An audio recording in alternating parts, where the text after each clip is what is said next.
आज के इस वीडियो में हम बात करने वाले हैं हमारे भारतीय संविधान के जो स्थायित्व के क्या कारण हैं। इसके अलावा संविधान के जो स्रोत हैं वो कौन कौन से हैं तथा किस देश से कौन से स्रोत हमारे देश में लिए गए हैं। तो चलिए इस वीडियो को अपने स्लाइड के माध्यम से समझते हैं और समझते हैं। सबसे पहले हम बात करेंगे हमारे भारतीय संविधान के स्थायित्व के क्या कारण थे।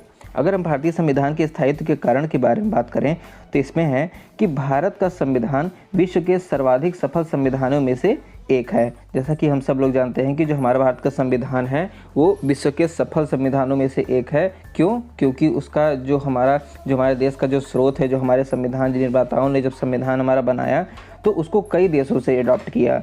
तो इसलिए कह सकते हैं कि हमारा जो संविधान है वो विश्व के सर्वाधिक सफल संविधानों में से एक है। अब आगे हम बात करते हैं कि भारतीय संविधान की स्थायित्व के ऐसे कौन कौन से कारण हैं, किन कारणों की वजह से हम कह सकते हैं कि हमारा जो संविधान है अभी तक वो इस्टेब्लिश्ड है, स्थायित्व है। तो चलिए एक एक करके समझते हैं।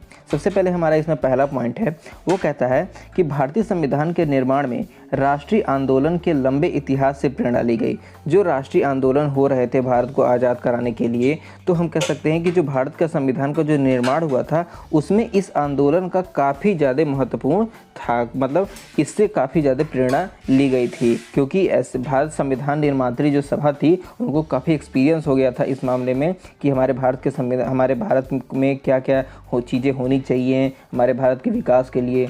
तो इसलिए कह सकते हैं कि जो राष्ट्रीय आंदोलन थी इससे काफ़ी प्रेरणा ली गई थी।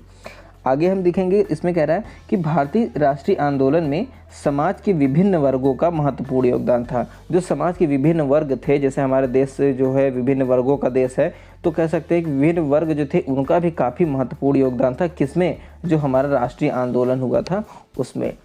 अब है कि संविधान का जो अंतिम प्रारूप व्यापक राष्ट्रीय आम सहमति को प्रकट करता है।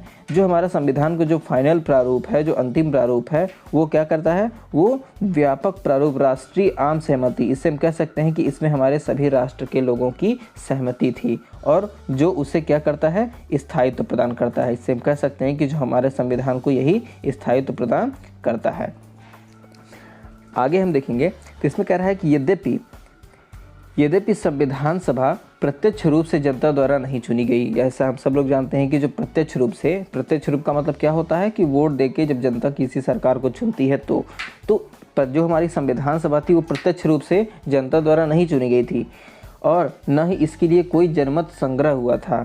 तथापि इसे लोकप्रिय नेताओं की सहमति और समर्थन प्राप्त था। इसके अलावा भी जितने भी लोकप्रिय नेता थे, जैसे हमारे पंडित जवाहरलाल नेहरू हो गए, सरदार वल्लभ भाई पटेल हो गए, ऐसे और भी नेता थे, उनको इसकी सहमति प्राप्त थी। ठीक है।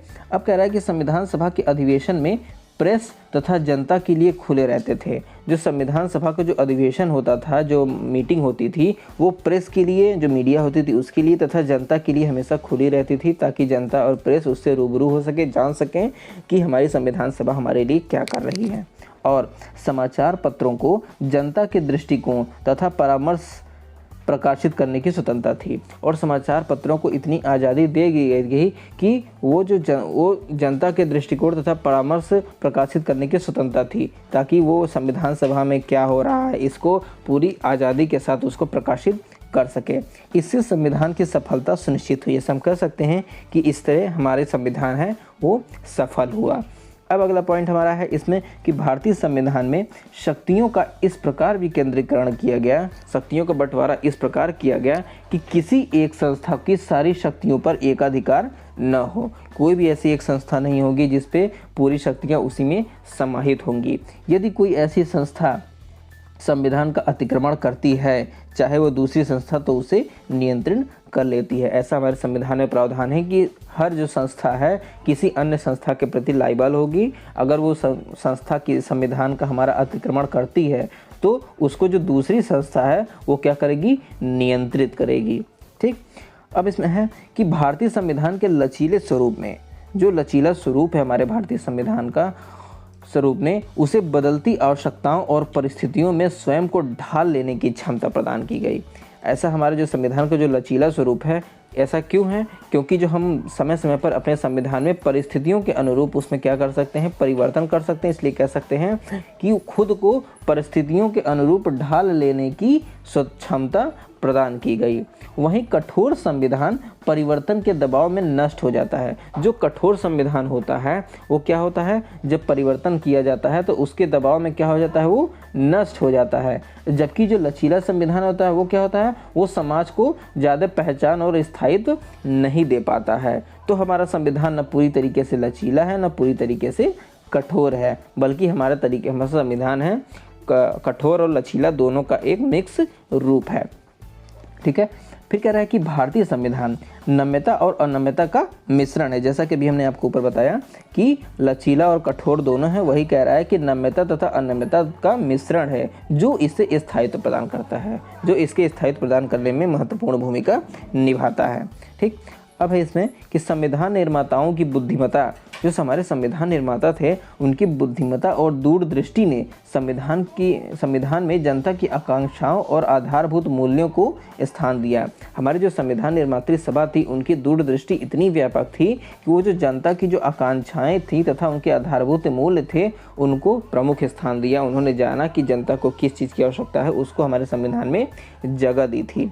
वहीं भारतीय संविधान में प्रत्येक व्यक्ति को संविधान के प्रावधानों के प्रति आदर का कोई ना कोई कारण अवश्य देता है। मतलब जो हमारा प्रत्येक व्यक्ति है जो हमारे देश में, उसको संविधान के जो प्रावधान हैं उसके प्रति आदर का कोई ना कोई अवश्य कारण देता है कि आपको इस वजह से हमारे संविधान का आदर करना चाहिए, जिससे हम कह सकते हैं कि संविधान को स्थायी आधार प्राप्त होता है। अब हम अगला पॉइंट देखते हैं। अगला पॉइंट के बारे में अगर हम बात करें तो क्या है कि भारतीय संविधान में लगभग प्रत्येक बात को लिपिबद्ध करने का प्रयास किया गया। मतलब जितनी भी बातें होती हैं, जितने भी प्रावधान होते हैं, ये कोशिश किया गया संविधान निर्मात्री सभा द्वारा कि उन सभी को संविधान में लिख दिया जाए, लिपिबद्ध कर दिया जाए। ठीक है। सुप्रीम कोर्ट ने ये स्पष्ट कर दिया है कि संविधान के उपबंधों की व्याख्या और उसके प्रत्येक शब्द का निर्वचन सामान्य अर्थों में ही किया जाना चाहिए। मतलब जो हमारे संविधान में उपबंध किए गए हैं उसकी व्याख्या और उसके प्रत्येक शब्द का जो इंटरप्रिटेशन है वो सामान्य अर्थों में ही किया जाना चाहिए। इस तरह संविधान में मतभेद की गुंजाइश कम रह जाती है। क्यों? क्योंकि जब हम उसका सामान्य अर्थों में अगर उसका हम निर्वचन करेंगे, इंटरप्रिटेशन करेंगे तो क्या हो जाएगा, वो उसमें मतभेद नहीं रह जाएगा, जिसको भी हम कह सकते हैं कि वो एक स्थायित्व का कारण है। तो ये था हमारे भारतीय संविधान के स्थायित्व के कारण के बारे में। अब हम सब बात करते हैं कि हमारे भारतीय संविधान में ऐसे कौन कौन से स्रोत हैं और कहाँ कहाँ से हमारे स्रोत को लिए गए हैं। तो चलिए शुरू करते हैं स्रोत पे। सबसे पहले अगर हम स्रोत के बारे में कुछ छोटा सा इंट्रो देने की बात करें तो ये क्या है कि भारतीय संविधान का जो लेखन है वो स्वतंत्र रूप से नए सिरे से नहीं किया गया। मतलब जो भारतीय जो संविधान का जो लेखन वो स्वतंत्र रूप से तथा नए सिरे से नहीं किया गया था। ठीक है। वहीं संविधान के अनेक उपबंधों का जो स्रोत है वो 1928 तथा की नेहरू कमेटी रिपोर्ट तथा गवर्नमेंट ऑफ इंडिया एक्ट 1935 रहा। मतलब कि जो हमारा ये जो नेहरू रिपोर्ट था 1928 का, और क्या था, और हमारा गवर्नमेंट ऑफ इंडिया एक्ट 1935 था। इससे अधिकतर हमारे कम से कम लगभग 70-80% प्रावधान हमारे इससे मतलब जो उसको अडॉप्ट कर लिए गए हमारे भारत के संविधान में।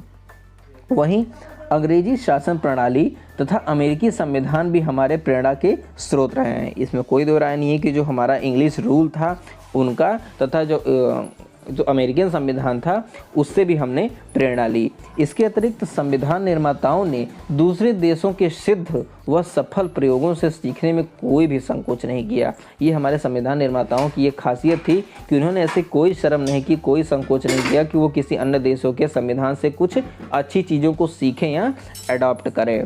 ठीक है। तो ये बता रहा है। अब अगला है इसमें कि भारतीय संविधान में अन्य देशों से ग्रहण किए गए कुछ प्रमुख प्रावधान किए गए हैं। अब देखते हैं वो कौन से देश हैं तथा उन देशों से कौन कौन से प्रावधान हमारे देश में अडॉप्ट किए गए हैं। तो सबसे पहले हम बात करते हैं ब्रिटेन के बारे में। ब्रिटेन के बारे में अगर बात करें तो उसमें भारत का संसदीय स्वरूप, एकल नागरिकता, कानून का शासन, रूल ऑफ लॉ, विधि निर्माण की प्रक्रिया, ठीक है, मेकिंग लॉ ऑफ प्रोसेस, संसदीय विशेषाधिकार, सर्वाधिक मत के आधार पर चुनाव में जीत और हार का फैसला, ये हमारा कहाँ से लिया गया, ये हमारा ब्रिटेन से लिया गया। ठीक है। अब हम देखते हैं कि अमेरिका के संविधान से हमारे यहाँ क्या क्या अडॉप्ट किया गया है।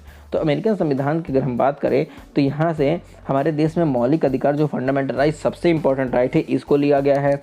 वहीं संविधान की सर्वोच्चता, हमारा सुप्रीमेसी ऑफ हमारा कॉन्स्टिट्यूशन, वहीं स्वतंत्र न्यायपालिका और न्यायिक पुनराविलोकन की शक्ति, निर्वाचित राष्ट्रपति का महाभियोग, उपराष्ट्रपति का पद एवं वित्तीय आपात, ये सब जो इतने इंपॉर्टेंट थे, ये सब इंपॉर्टेंट टॉपिक थे, ये हमारे कहाँ से लिए गए, ये हमारे अमेरिका से अडॉप्ट किए गए। अब आइए हम देखते हैं कि हमारा कनाडा से क्या लिया गया था।